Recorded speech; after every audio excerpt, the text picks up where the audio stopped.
All right, so hello and welcome back. So we're going to take a look today at Operation Pedestal, a convoy that saved Malta by historiograph. Wow, I'm English. Um, and I'm going to do my best to explain any military terms that you may not know. Again, the original video is in the description. I will be pausing to explain things. This video is only 9 minutes. I probably made it over to a 30-minute video. If you want to watch that video in its entirety, click the link in the description of the original video and go there to watch that. Otherwise, let us continue. Operation Pedestal was the most heavily escorted convoy mounted by the British during the Second World War. It was run through to Malta in August 1942 as the island came close to collapse under a fearsome Axis air and sea blockade. With over a dozen merchant ships and a vast escort, Pedestal was to be the last chance for Britain to preserve its hold on Malta and possibly on the entire Mediterranean.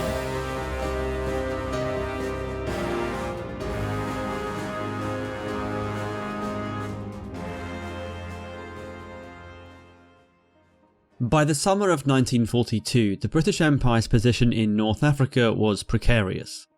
Defeat against Erwin Rommel's Afrika Korps at Gazala had seen the loss of Tobruk, and Allied forces had been forced back into Egypt. The Germans were halted at El Alamein at the start of July, but the overall picture still looked gloomy. These two X's represent divisions, by the way. So these 2 and 2. That's very small, but you have to, again, this is Africa. Supplies are really hard to come by. One of the key problems with the British was the almost uninterrupted flow of Axis supplies arriving in North Africa from Italy. This was because the island fortress of Malta, which was in the best position to intercept Axis shipping, was itself under blockade by hundreds of German and Italian bombers and submarines. The island had gone months at a time without a single convoy getting through, and was suffering shortages of fuel, ammunition and food. By the summer, these shortages raised the spectre of a German invasion, which if successful would turn the central Mediterranean into an effective Axis lake. Churchill and the War Cabinet agreed that this prospect was simply intolerable, and so something drastic would have to be done. That would prove to be Operation Pedestal. What he means by an Axis lake, let's see if I can find a... Okay. So... Again, at this point in time, this is Vichy French-controlled territory. It is completely out of the war. So is Corsica. Italy is fully in the war, and they have complete, basically, ability to strike the entire Mediterranean from any position. They have Sardinia here. They have main Italian peninsula. They have Sicily, okay, and they have again a lot of Libya and North Africa. Now, Malta is the only little island that the British have, actually the entire Allies have, that's in the Mediterranean that can at least stop some of these supply convoys. They have submarine pens here. They have an airfield here, okay? The only other thing that is closest would be Cyprus, and Cyprus is very far away. You can see why Malta is strategically very valuable for the British to obviously continue to keep and hold. Pedestal.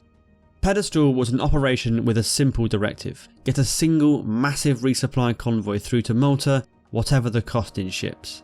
This would crucially include a large oil tanker, the Ohio, which would carry enough fuel to sustain Malta's civilian and military needs for 10 weeks.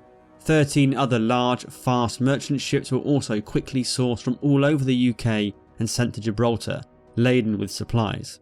Given the huge numbers of Axis aircraft, they mentioned the Ohio for 13 weeks. That is 2.5 months that it can continue, that the oil needs on Malta will be met by both the military and civilian. That is a very long time for a single ship. Gibraltar, laden with supplies.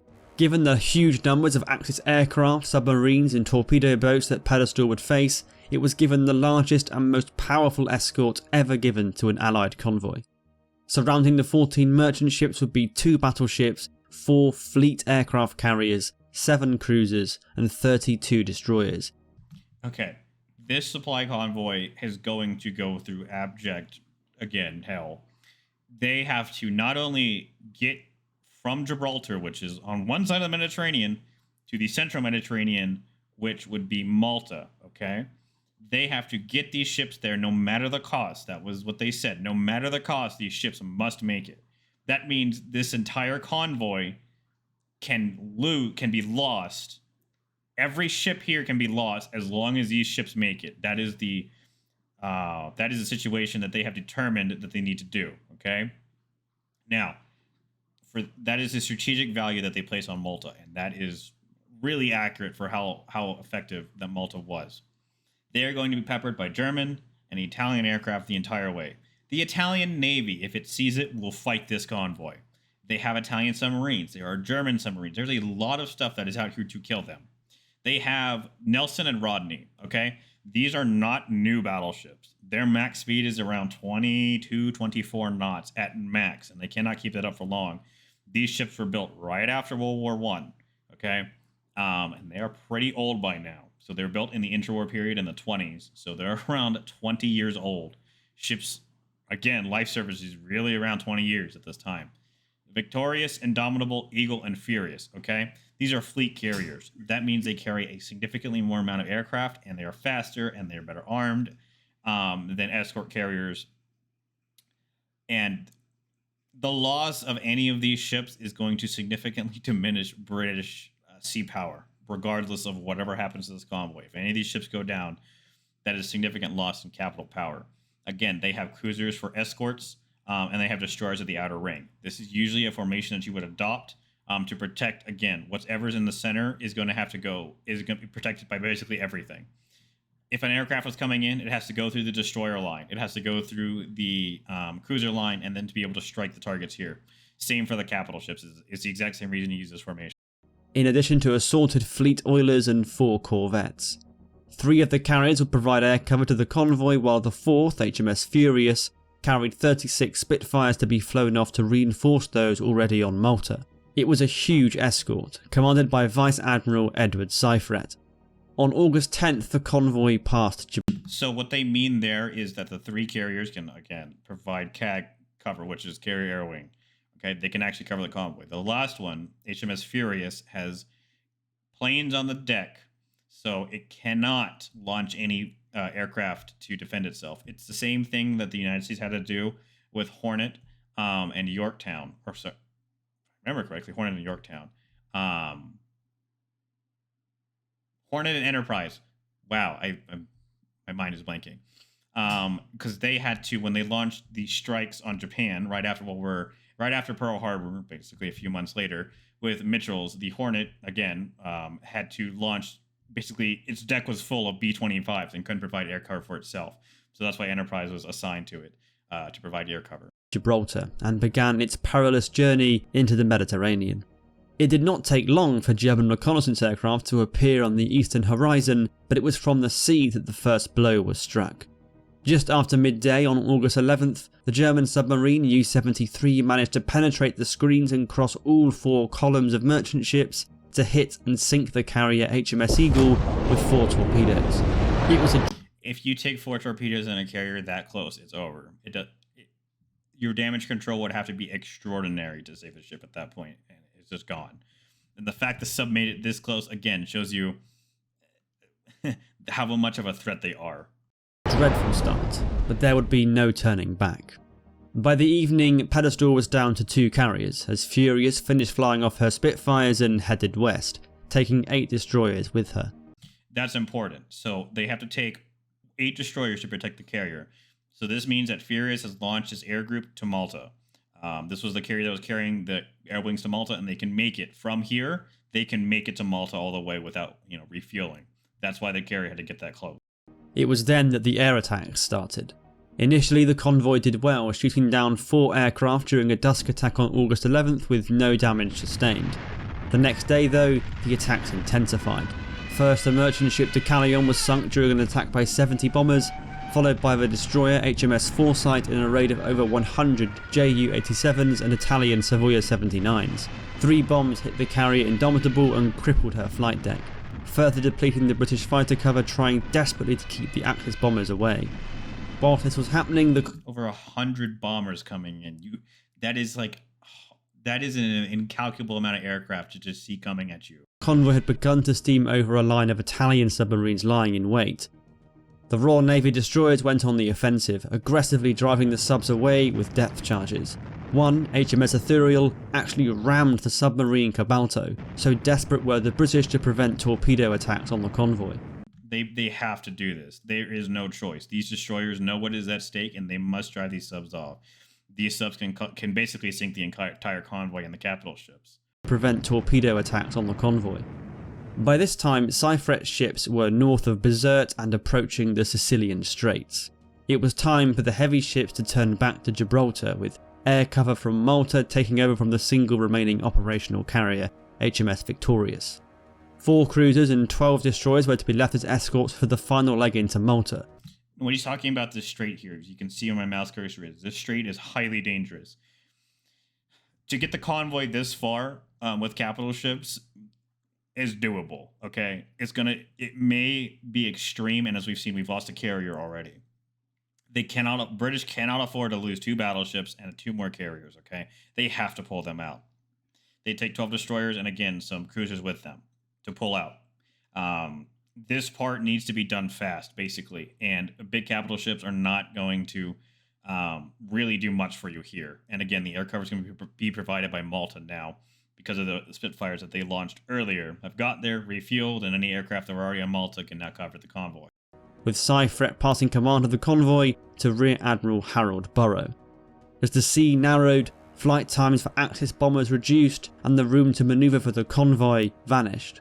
As night fell on August 12th, the merchant ships were ordered to remodel themselves from 4 to 2 columns, and the convoy was momentarily disordered.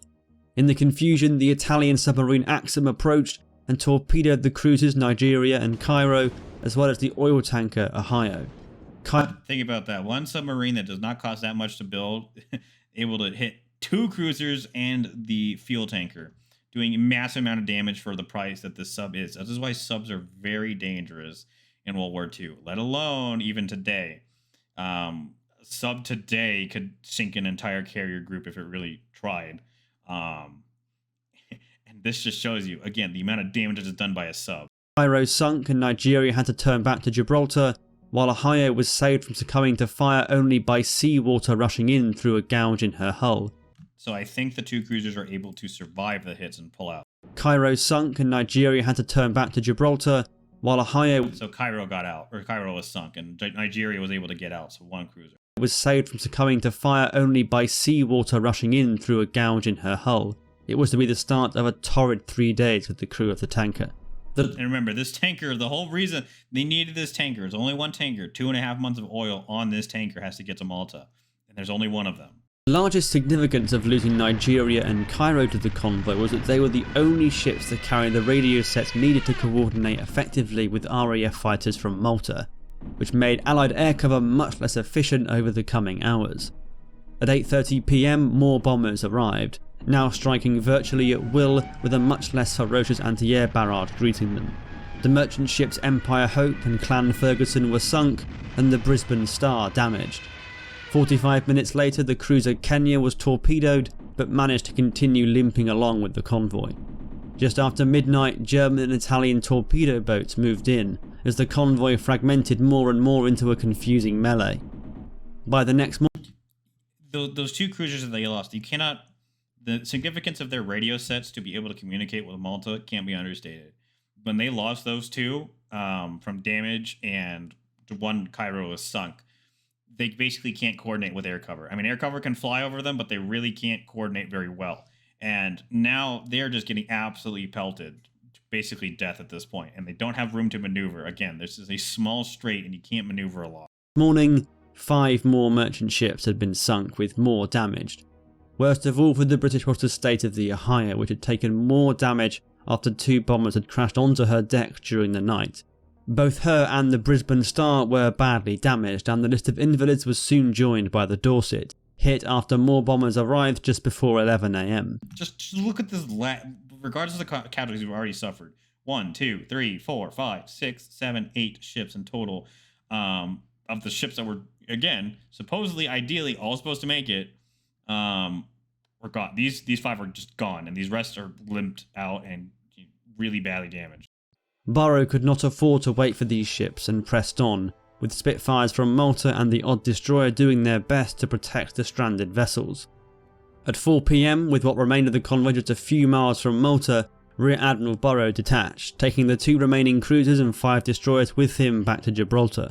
2 hours later, the Port Chalmers, Melbourne Star and Rochester Castle limped into Valletta. The race was now on to try and rescue the 3 ships still at sea. Nobody knew where the Brisbane Star was, and the Dorset was sunk on the evening of August 12th, so efforts focused on the Ohio. The tanker looked for all the world like she would sink soon, but her captain refused to give up on his ship. Thankfully, 3 Royal Navy destroyers soon appeared, lashing themselves to each side of the ship and taking her under tow. The captain deserves a lot of praise for saving this ship. This ship was the entire reason this convoy basically was formed, and he saved the ship in order to at least give him the ability to maybe get into port. And then the bravery of these 3 destroyers, the Penn, the Brenham, and the Ludbury, tie themselves to an oil tanker that is very badly damaged, which means it can't move. They have to tow it, which means they're not moving very fast, and now they have to survive air attacks and torpedo attacks and whatever else comes at them with basically zero maneuverability. The 4 ships crawled forwards at walking pace for the next 2 days, eventually reaching Valletta on the morning of August 15th. Look at how low that ship is in the water. She was the last ship to arrive after Brisbane Star made it the day before, having gone on a wild detour that took her right up to the Vichy French Tunisian coast. The arrival of the... Which would be here. Well, Tunisia is up here, I think. Anyways, around this coastline. Operation Pedestal convoy was massive for Malta. The 55,000 tons of supplies delivered rejuvenated the island's stockpiles, and the arrival of more fuel and Spitfires transformed the island's defensive picture. As the airspace over Malta became more secure, it became a safer base for British submarines and naval bombers, and Italian shipping soon began to suffer. In September and October, 27 Axis ships were sunk, including 2 tankers carrying fuel vital to Rommel's campaigns. Pedestal... And you can see why Malta was so important, because of these 27 ships that were sunk in this sea lane, okay? There was an actual operation to maybe take Malta, and they very well could have done so. The Italians, and if the Germans coordinated, which that's a miracle, if they coordinated, or really if the Italians just got their navy and actually coordinated with themselves, which also was not going to happen, but if they did and take Malta, they could have easily taken Malta. Malta really did not have a lot of defenses. But after being resupplied like this, it's not an option anymore. Fuel vital to Rommel's campaigns. Pedestal was a success due in no small part to the courage of the sailors in the merchant navy. Captain Dudley Mason of the Ohio was awarded the George Cross, and Admiral Seifried's report was glowing about the merchantman. That's a rightly deserved George Cross. George Cross is one of the highest honors you can get in the United Kingdom. I think it's right below a Victoria Cross. Both officers and men will desire to give first place to the conduct, courage and determination of the masters, officers and men of the merchant ships. This success came at a high cost, however. 9 of the 14 merchant ships had been sunk, along with an aircraft carrier, 2 cruisers and a destroyer, with a variety of other ships really quite badly damaged. This raises the question of whether the operation was worth it at a strategic level, to which there is no definitive answer. On the one hand, while it's true that Malta's salvation increased the attrition rate on Italian shipping to North Africa, Corelli Barnett argues that this had little impact on Rommel's supply situation.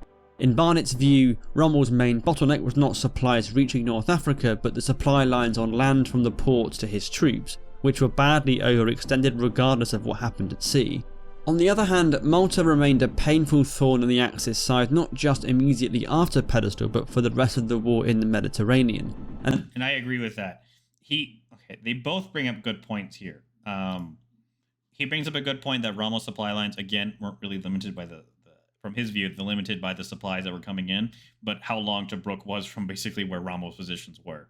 And again, Rommel was not exactly a person that's like logistics. No, he let his staff really do that, which is a fault of Rommel, if you could give him one. Immediately after Pedestal, but for the rest of the war in the Mediterranean, and saving it gave the Allies a perfect springboard for the invasion of Sicily in 1943. What do you think? Let me know your thoughts down in the comments below. This video... And I agree, I basically agree that Malta was worth saving, because not only did it give you basically the ability to do Operation Husky, which is landing in Italy, if I remember correctly. Wow, I'm losing my World War II stuff pretty fast now. But it's a springboard into basically Sicily from its current position, which it's immeasurable, as you can see here, because again, you'll see the British are able to basically take off Africa, and the United States also are able to have the tips of Africa and then launch.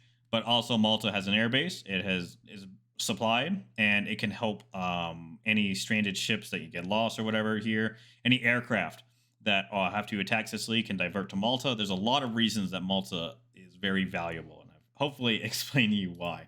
So hopefully you guys like my commentary really on that video. Hopefully I didn't make it too long. Otherwise, be sure to write your comments down below with some intelligence, hopefully, and some sources. Otherwise, I'll see you people next time, and have a good rest of your day.